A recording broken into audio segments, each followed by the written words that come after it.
Elokai Neshama. Chers amis, Hashem Alechem Tiryu, le Rechem Tovim Mishalim Neemim. Nous poursuivons notre étude sur les brachot du matin. Elokai Neshama. Cette bracha-là ne commence pas par Baruch, mais se conclut par Baruch. Baruch Ata Hashem, Amahazir Neshamot Livgarim Metim. Donc, c'est une bracha que l'on appellera une bracha courte.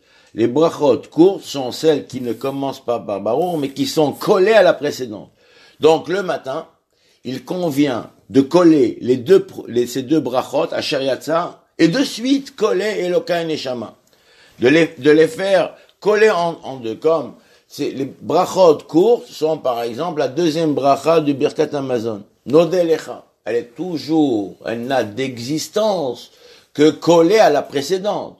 Baruch Ata Hashem Azan et Takol. La première bracha de Birkat Hamazon étant une bracha longue qui commence par Baruch Ata Hashem Elokeinu Melech HaOlam. Azan Otanu Betaolam, et elle s'y conclut par Baruch Ata Hashem, Azan et Takol. Et dessus, nous collons Nodelecha. Et ainsi de suite, dans les 19 les 18 bénédictions de la Hamida, il y en va de même. La première bracha commence par Baruch et se conclut par Baruch Ata Hashem Magen Avraham, et tout de suite on dit Ata Gibor. Ata Gibor commence la deuxième. Elle est collée à la précédente, donc elle commence pas par Baruch. Il en va de même ici. Et Elokai Neshama, il convient de la coller toujours à la précédente. Alors nous disons, Elokai, point d'exclamation. Elokai, mon Seigneur, mon Dieu. Neshama shenatata bi teora. La lame que tu as placée en moi, elle est teora, elle est pure. Le matin, nous sommes comme une création nouvelle. Nos forces sont régénérées. De nouvelles lumières se répandent dans la création. Chaque jour est un jour nouveau, comme nous l'avons déjà dit. Nous devons alors glorifier Akadosh Baruch Hu de nous avoir créés pour le servir. C'est la raison des bénédictions que nous récitons chaque matin. Rabotenu dans la Gemara disent, et aussi dans le Midrash Rabbin, ils nous enseignent que l'âme est composée de 5 éléments, qui sont Nefesh, Ruach, Neshama, Haya ve'Yehida. Donc, ça correspond aux 5 fois où il est dit dans le Teilim, Bachi Nafshi et Hashem. Bachi Nafshi et Hashem, il y a 5 fois. Donc, c'est les 5 niveaux de l'âme. L'âme, le Nefesh, c'est l'âme primaire. Appelée aussi l'âme bestiale, Nefesh Abahamid, qui est liée au corps. Elle se situe au niveau du foie. C'est le sang qui est Adam ou un Nefesh. Le sang, c'est l'essence de la vie. Nefesh. C'est Olam Asiya, c'est le monde le plus bas, le monde de l'action. Le Ruach, le souffle de vie, comme il est dit, Akadosh Baruch Hu lui insuffla, Vayipach be'apav nishmat hayim, il lui a insufflé l'âme de vie, et le Targum dit, le Ruach memalela, l'homme est devenu parlant.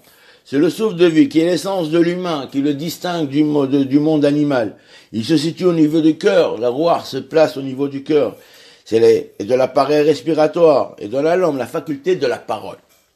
Il correspond au Vav, donc le Nefesh correspond au He, dernier He du nom de Dieu. Le Ruach correspond au Vav, donc on monte. Il émane du monde de la transformation Olam à Yetzira. La Neshama est encore plus haut. C'est l'âme supérieure qui guide et protège l'homme des tentations matérielles, lui donne l'ambition de s'élever spirituellement. Elle se situe au niveau du cerveau et du système nerveux. Elle correspond à la deuxième, au He du nom de Dieu. Yod, Ke, le deuxième. Le premier He. Et elle émane l'Olam à Beria, le monde de la création.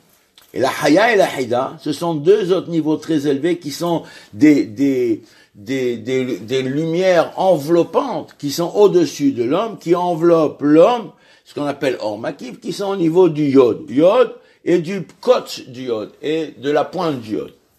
Sur le monde, et les 3 premières sont des lumières immanentes qui sont hors pénimi, et les 2 autres sont des lumières transcendantes et enveloppantes. Donc, et c'est à cela qu'il est fait allusion ici dans la bracha. Elohai, Neshama, Shenatata, Bi, Teora. Il s'agit pas uniquement de là, mais des 5 parties mentionnées plus haut. Tu es mon Dieu, car tu m'as octroyé une âme sainte qui émane de toi et qui me lie à toi. Elle est pure, Théora. Ce sont les 2 parties les plus hautes, comme nous l'avons dit, Haya ve'Yehida. Tu as créé Barata, c'est la Neshama, comme nous l'avons dit.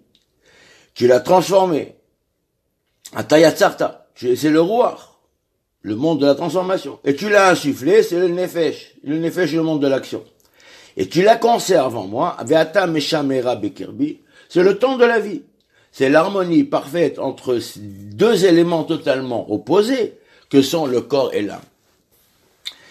Ve'ata atid etela mimeni, et toi, dans le futur, tu vas me la retirer. Et tu me la rendras plus tard. Ou la zirabi, la tidlavo, tu vas me la retirer, tu vas me la rendre à la résurrection. Tous les vivants sont destinés à mourir. Ils doivent accepter ce fait avant que le moment venu, leur âme leur soit reprise par les anges négatifs. Comme dit David Ameller, Atzila nafshi miyad herev, sauve mon âme du glaive. Miyad kelev yahidati, sauve mon âme, sauve ma vie de la fureur des chiens. C'est quoi ça? Les chiens et le glaive sont deux préposés, c'est des kohot, des malachim habala, qui sont préposés à la récupération des âmes, si les hommes se refusent à la mort. Quand les hommes acceptent de rendre leur âme, celle-ci est prise directement par Akadosh Baruch Hu, et alors présentée par le Kohen Gadol, Michael à Kohen Gadol, dans le Misbéach Bashamayim. Si l'âme est rendue à Hachem, alors elle sera rendue aux hommes au temps de la résurrection. À ce moment-là, la volonté d'Hachem se fera totalement sans limite. Et le monde aura atteint sa perfection. Mais si l'âme est prise par le glaive et est donnée en pâture aux chiens, les kohot atuma, les malaché habala, alors il n'a pas une garantie qu'elle soit rendue à la fin des temps dans la résurrection. Alors nous implorons la miséricorde de nous gratifier de ce mérite. Au temps de la résurrection de l'âme, alors au temps de la résurrection, la neshama sera dominante et prépondérante. Actuellement, la neshama est enveloppée dans le corps. Elle est emprisonnée dans le corps. Elle ne peut pas s'exprimer totalement. Alors là, à ce moment-là, elle se purifiera totalement, qu'il y aura alors une pureté, une sainteté telle qu'elle aura plaisir à résider dans le corps. Comme nous l'avons dit, quand la neshama elle veut quitter le corps. Pourquoi? Parce qu'elle est emprisonnée, elle n'arrive pas à s'exprimer, elle se sent pas bien dans le corps. Et à que je vous la maintient. Mais la de l'avant, quand il y aura la résurrection, le corps sera totalement purifié et l'âme sera dominante. Tout le temps où l'âme est en moi, je reconnais devant toi, Éternel, mon Dieu, et Dieu de mes pères, je le reconnais. Le verset dit, Lo ametim halleluja, les morts ne peuvent pas louer Akadosh Baruch Hu. Le Ramban écrit, à la fin de Parashat Bo, la finalité de toutes les mitzvot est de croire en Hachem et de lui être reconnaissant de nous avoir créés. Ceci est la raison de toute la création. Et aussi l'intention première des rassemblements dans les synagogues et des prières dites à voix haute et à voix basse, pour que les hommes glorifient le Dieu suprême qui les a créés et qu'il proclame, nous sommes tous des créatures. C'est le Haïka, c'est ça ce qu'il dit ici. Je reconnais devant toi que tu es le Dieu, mon Dieu et le Dieu de mes pères. Ribon ka'olama asim adon kol haneshamot. Souverain de toutes les créatures et maître de toutes les âmes. Souverain, maître. Le Targum Onkelos ne distingue pas les deux termes et traduit généralement Adon par Ribon. Comme on voit au sujet de Abraham. Alors pourquoi deux termes apparaissent-ils ici? La différence entre ces deux termes est la suivante. Adon se dit de celui qui a le pouvoir de changer l'ordre des choses et de faire des produits surnaturels, alors que Ribon signifie la maîtrise du pouvoir temporel. C'est pour cela que nous disons Adon pour le retour de l'âme dans le corps, car cela tient du miracle. Le matin, le pouvoir sur les créatures est un fait naturel. Le terme utilisé est donc Ribon. Donc pour le pouvoir sur les créatures, on dit Ribon, et pour le retour de l'âme dans le corps qui est prodigieux, alors on dit Adon. Baruch Ata Hashem, source de bénédiction. Donc on ouvre les vannes. Amahazir Neshamot Livgarim Metim. Le sommeil, donc qui rend les âmes au corps sans vie, aux membres sans vie. Alors, quand on dort, non, donc nous avons dit, nous avons 5 halakim, 5 parts dans la Neshama. Quand on dort, la Neshama, elle remonte pour être jugée. Donc, il y a deux raisons à cela. Premièrement, pour être jugé, et en plus, on remonte. Quand on dort, toutes les énergies de la journée, puisque nous avons dit que chaque jour est une énergie spécifique nouvelle, qui est octroyé. Alors qu'avons-nous fait des énergies qui ont été diffusées pendant cette journée? Donc l'âme remonte. Il ne reste dans le corps qu'une petite partie du nefesh qui le maintient en vie. Il est comme sous perfusion. Alors donc c'est pour cela que le sommeil est la Gemara dit qu'un soixantième de la mort. Chaque nuit l'homme rend des comptes et au matin nous est rendu. Pendant son sommeil, l'homme est comme un corps sans vie. Pourquoi? Parce qu'il ne peut réfléchir, il ne peut parler, il ne peut pas bouger, etc. Il ne lui reste en lui qu'une petite partie de son nefesh. Toutes les lumières supérieures, donc, une petite partie du nefesh, le nefesh, ruach, neshama, etc., qui sont supérieures, sont montées. Et c'est ces éléments-là qui font de l'homme ce qu'il est. Que l'homme est à l'image de son créateur. Elles sont retirées. Quand Hachem lui rend son âme, celle-ci est renouvelée, régénérée par des lumières qui correspondent aux nouveaux jours. Chaque jour est en fait un flux nouveau de lumière et d'énergie qui n'apparaissent qu'une fois. C'est en cela que chaque jour est unique et particulier.